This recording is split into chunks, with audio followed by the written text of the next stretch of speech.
Well, goddamn, what's going on, fellas? Welcome back to the channel, man. It's your boy, and we gotta talk about this.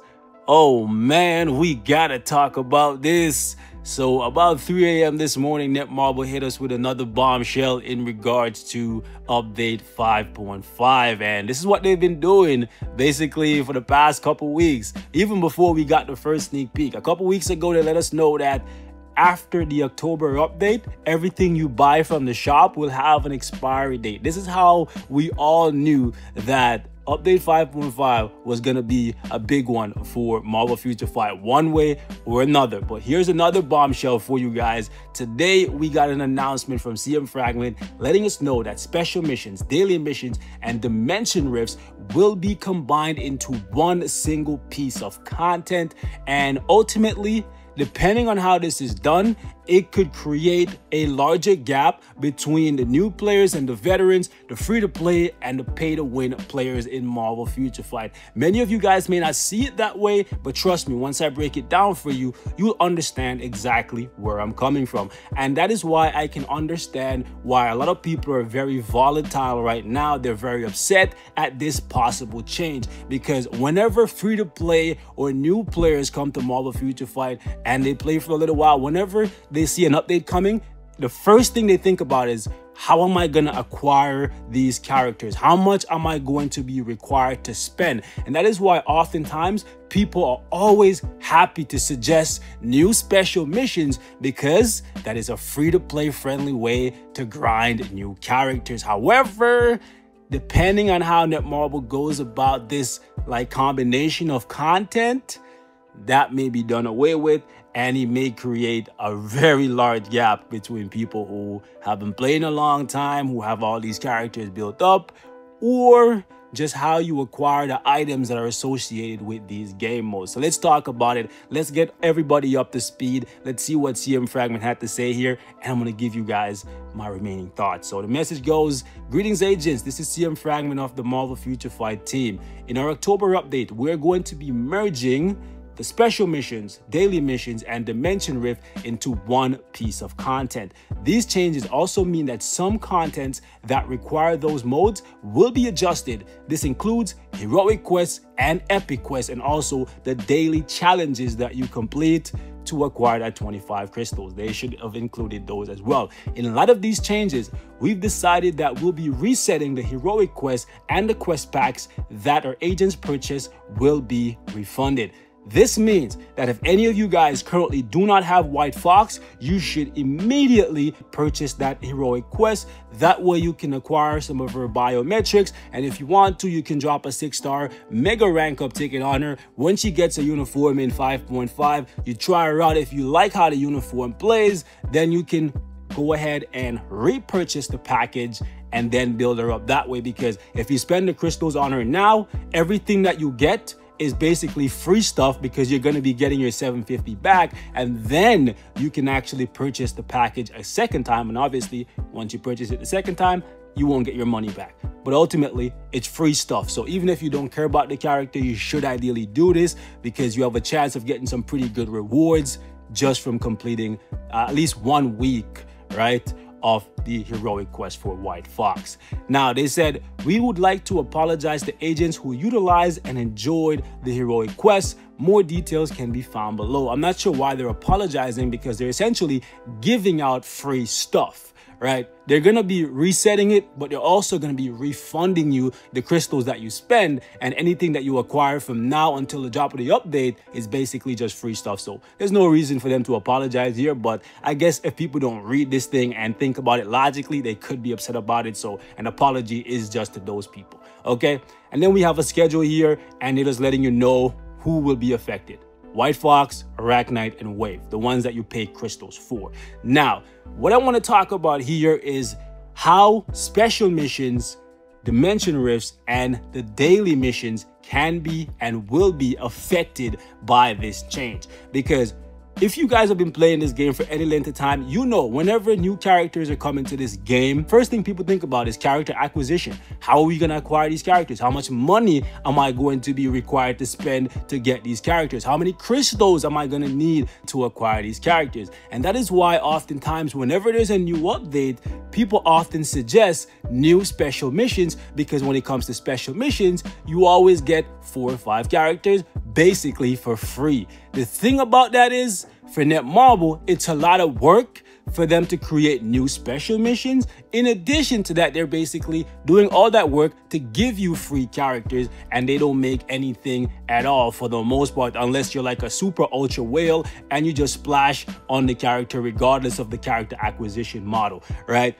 But the thing is, by combining the special missions, the daily missions, and the dimension rifts into one, it makes me wonder what is going to happen to all of these characters that we currently have access to in the form of a special missions. There absolutely has to be a new way to farm for them, right? And the great thing about special missions is you can get anywhere from 30 to 40 bios a day for any particular character that is offered there. In addition to that, special missions offer you a Ctp of Transcendence. Now, the Ctp of Transcendence is often frowned upon. It's the weakest Ctp in the game, the least useful, but that may not always be the case. Remember, once upon a time, characters that utilize summons were very good for a specific World Boss Ultimate stage. Remember when Supergiant had a boss stage for World Boss Ultimate, characters like Loki and Kid Kaiju, they dominated there, and the proper Ctp for them was, right, and still is, a Ctp of Transcendence. So if we ever get a stage like that coming back to Marvel Future Fight,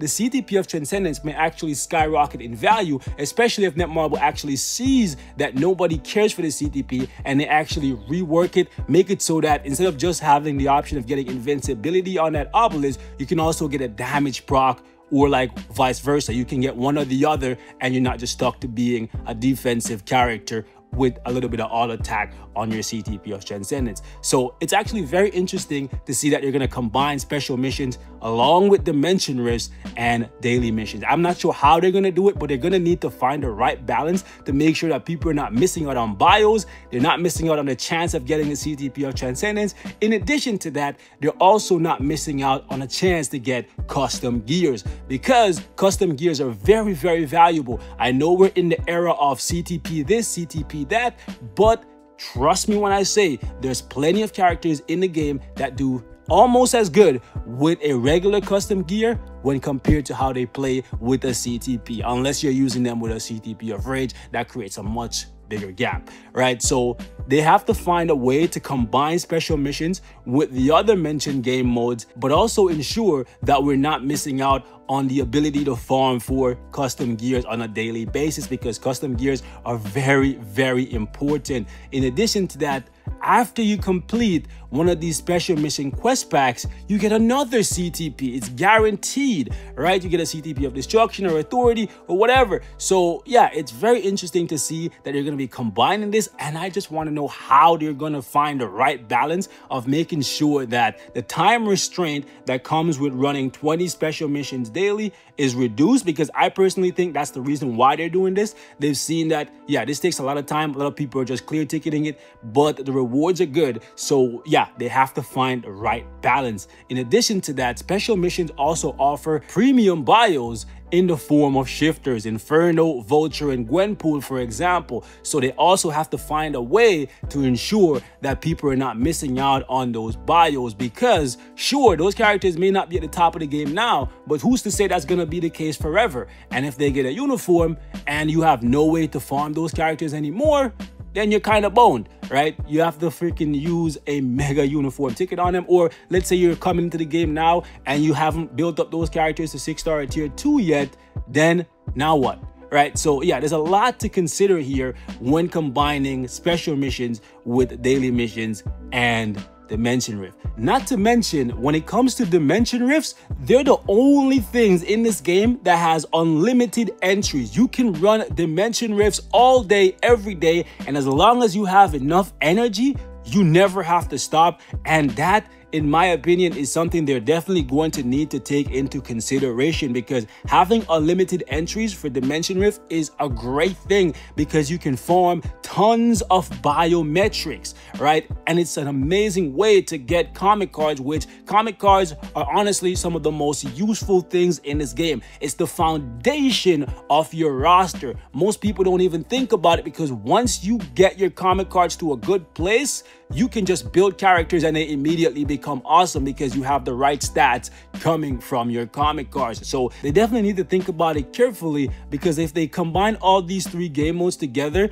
and reduce the ability to farm for comic cards and stuff, it's really gonna piss off a whole lot of people, especially new and free-to-play players who are still building up their roster. In addition to that, the only way to farm for uniform upgrade kits is from dimension rifts, and having unlimited entries definitely benefits you greatly, because you need a lot of those, especially in this next coming update. We're getting 8 new uniforms. From the looks of it, that's gonna require thousands literally, right, of UUKs. So again, unlimited entries for Dimension Rift definitely helps. Dimension Rift obviously doesn't come without its own problems.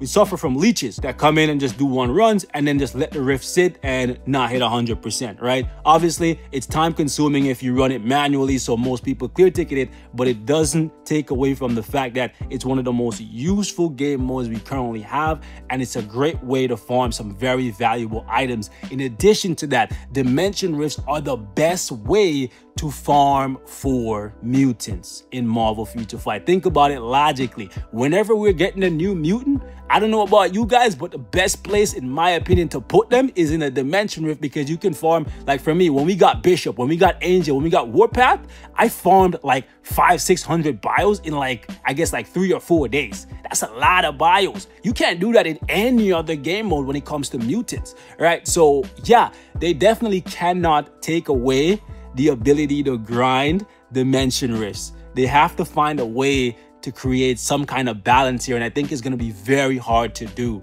right? In addition to that, daily missions, boys, the gold, right? The gold. They're going to need to find a way to make sure that we can get anywhere from 600k to 1 million plus, depending on your boost point situation, when it comes to the gold that we're going to be losing from daily missions. Obviously, daily missions don't offer much of a challenge. It's pretty boring, but it only takes a few seconds.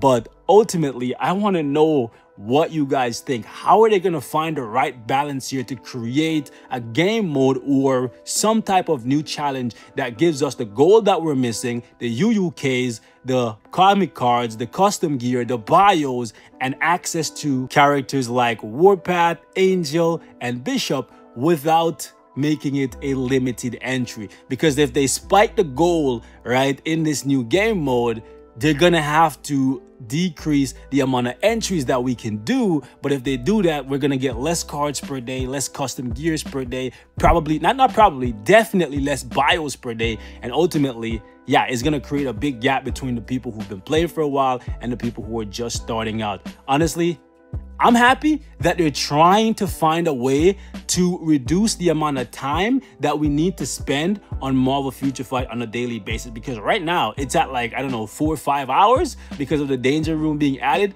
However, the danger room being added hasn't really affected the game too much because the rewards aren't very good. But if the rewards gets better, then yeah, the time restraint is going to be a big thing. So I can understand why they want to combine these 3 game modes into one. But daily missions didn't take that much to begin with. I think the only one that needed to be looked at here was special missions, because that's 30 minutes.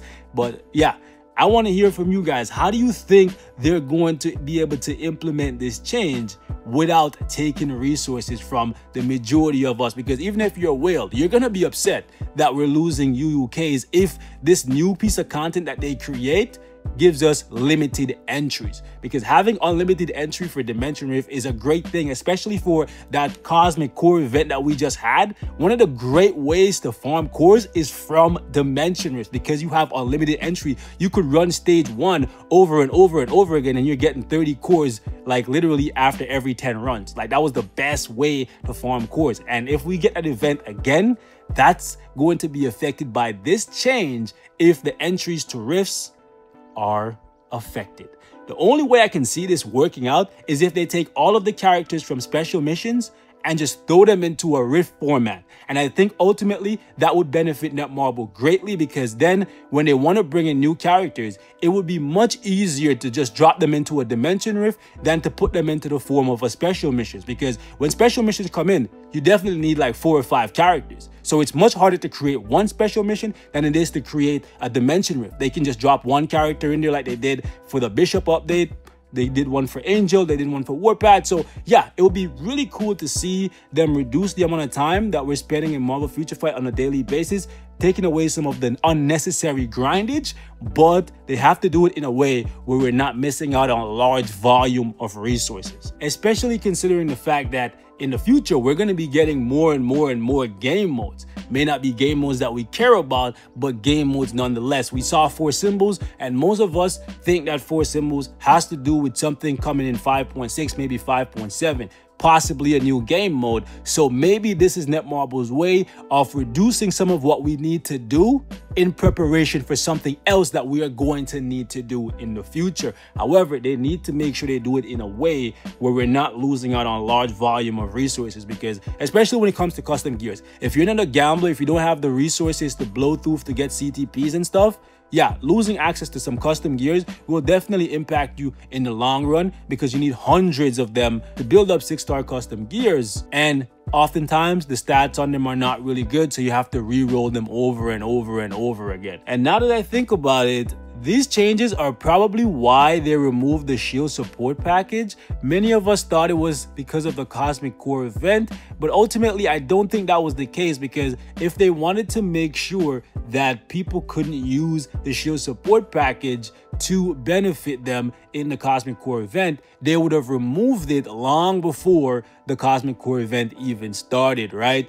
But honestly, I think the reason why they took it out is because they knew they were going to remove special missions and daily missions, and those things are 2 of the things that people use the support package for. And I'm not gonna lie to you guys, I don't miss the Shield support package at all, because I've never bought it even once. I think $30 a month for this thing is way too much. Maybe if they cut the price in half, $15 a month, I would be down for more inventory space, because yeah, I'm always having to like micromanage my stuff as soon as I do anything in the game on a daily basis. But $30 a month is just way too much for how little I think it offers. To each his own. Some people think it's a great deal. For me, no, it's not. All right, anyways, boys, I don't want to ramble here too long. I just wanted to share my thoughts with you guys, get some feedback. I honestly think what they're trying to do is a good thing, but I think they have to be very careful, because they could actually do more harm than good by combining these 3 game modes together. Anyways, guys, I'm gonna wrap it up right here. Thank you all so much for watching. Leave your thoughts in the comments, and I will catch you guys in the next one. Peace.